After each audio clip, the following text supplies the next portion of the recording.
Mr. President. Democratic Whip. Mr. President, the United States Department of Justice is a powerful agency. The Attorney General heads it. And throughout the United States, there are over 90 U.S. attorneys who are the federal prosecutors. Powerful position. A position that can make or break an individual or a corporation. Two of the most important and the most powerful are the Southern District of New York and the District of Columbia.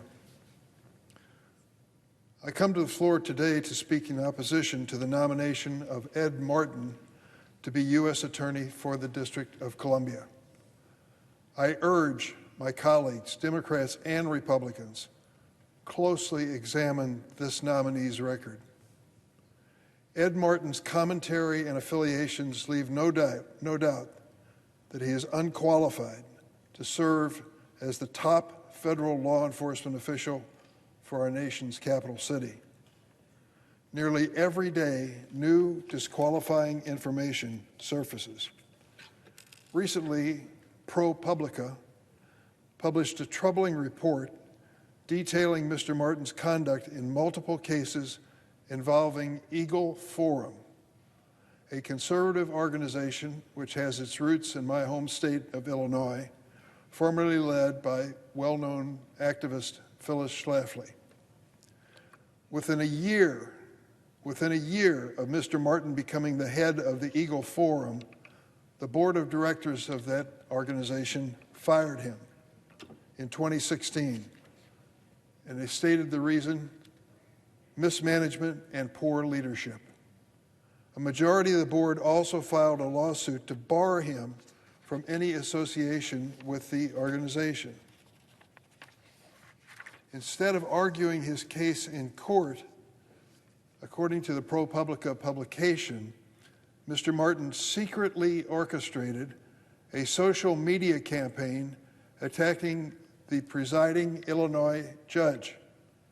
Ironically, that judge, John Barbaras, from Madison County, Illinois, directly across the river from St. Louis, was the only Republican judge sitting in that county at the time. Mr. Martin went so far as to buy a laptop computer for a former colleague so that she could attack the judge on Facebook and ghost wrote posts for her. Mr. Martin, who seeks to be the top federal prosecutor in the District of Columbia, urged her to, quote, turn up the heat with others on the Facebook page of this judge. Call what the judge did unfair and rigged over and over again. Mr. Martin's instruction to his colleague. This outrageous effort to intimidate a judge is a clear violation of ethical norms and professional rules of conduct. It led to more than $600,000 in legal settlements or judgments against Mr. Martin or his employers. In the Eagle Forum lawsuit, a judge held Mr. Martin in contempt of court, citing his, quote, willful disregard of a court order that barred him from interfering with the organization. Remember, this is the president's choice to be the head U.S. attorney for the District of Columbia, and he's being held in contempt of court for willful disregard of a court order that barred him from interfering. And a jury found Mr. Martin liable for defamation of Phyllis Schlafly's daughter, Ann Schlafly Corey. Jury decision finding him liable for defamation. For among other things, he shared a post on Facebook falsely claiming, listen to this, Mr. Martin shared a Facebook quote, post falsely claiming that Ann Schlafly Corey should be charged with manslaughter in her mother's death. Mr. Martin also has a disturbing history of downplaying the January 6th insurrection in the United States Capitol. He's made it a habit to attack the law enforcement officers who protected the vice president, who sat before this chamber, members of the Senate, members of the House, thousands of staffers and visitors. those law enforcement individuals put their lives on the line for me and for all of us. But Mr. Martin doesn't see it that way. He was at the U.S. Capitol on January 6 when he posted on social media, and I quote, word for word, what he said January 6th about what was going on in this insurrection in the Capitol. Here's what he said. Like Mardi Gras in D.C. today, love, faith, and joy, ignore fake news. In August 2023, he excused violence by January 6 rioters, saying, quote, we have to have less judgment on somebody who hits a cop. Ed Martin, seeking the U.S. Attorney's post for the District of Columbia, said of the January 6 rioters, quote, we have to have less judgment on somebody who hits a cop. He continued, I've seen people hit a cop and that doesn't make it the end of the world. Quote unquote, Ed Martin, top law enforcement officer in the District of Columbia. That's his goal. He had the audacity to call Michael Fanone, a 20-year veteran of the Metropolitan Police Department, who was nearly killed on January 6, quote, a fake cop. A fake cop. This disgusting and dangerous rhetoric puts at greater risk officers who already put their lives on the line every day to protect you and me and our families.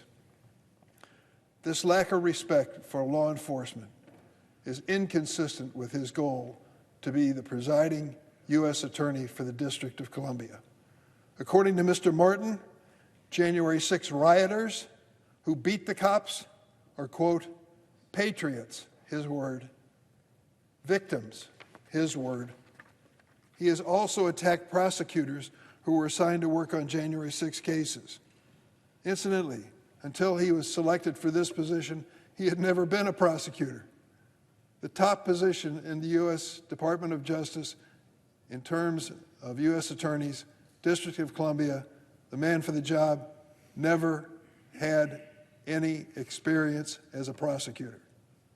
He's also attacked the prosecutors who were assigned to work on January 6 cases. What does he call those prosecutors? Terrorists, his word. And saying, quote, I shun them, I ostracize them. These are despicable people, unquote. Ed Martin. Just as alarming, Mr. Martin has close ties to Timothy Hale Cuccinelli, a January 6 rioter and Nazi sympathizer.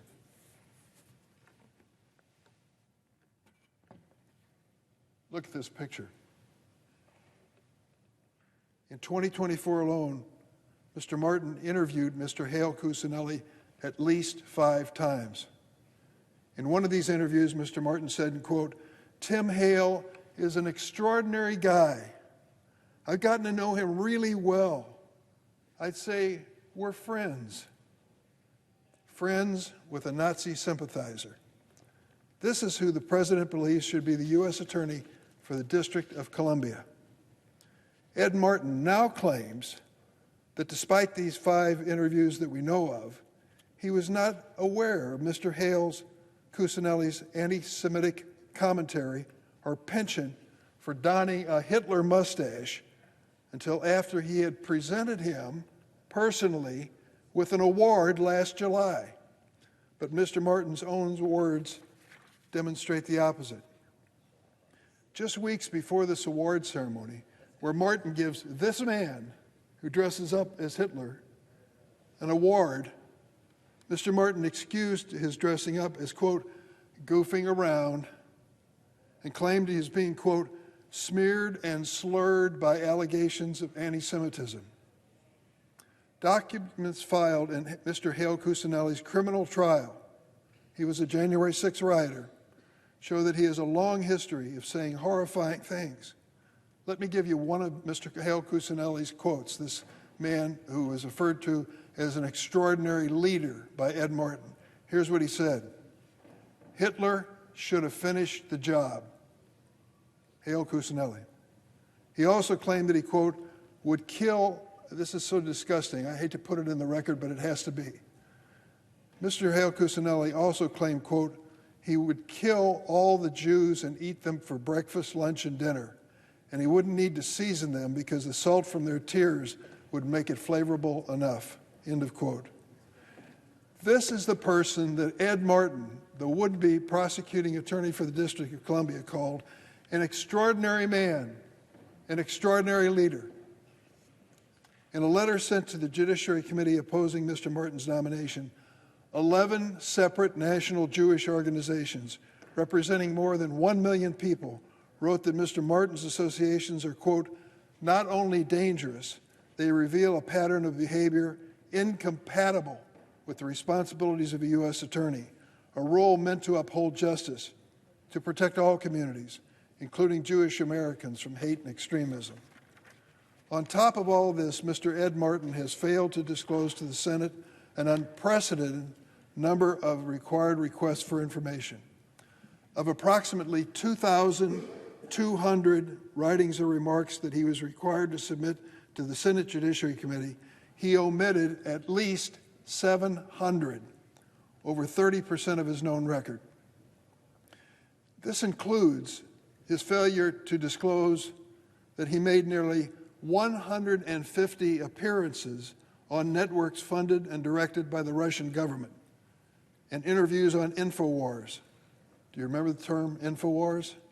Hosted by a man named Alex Jones, the right-wing conspiracy monger who falsely claimed that the Sandy Hook massacre of those little kids was false.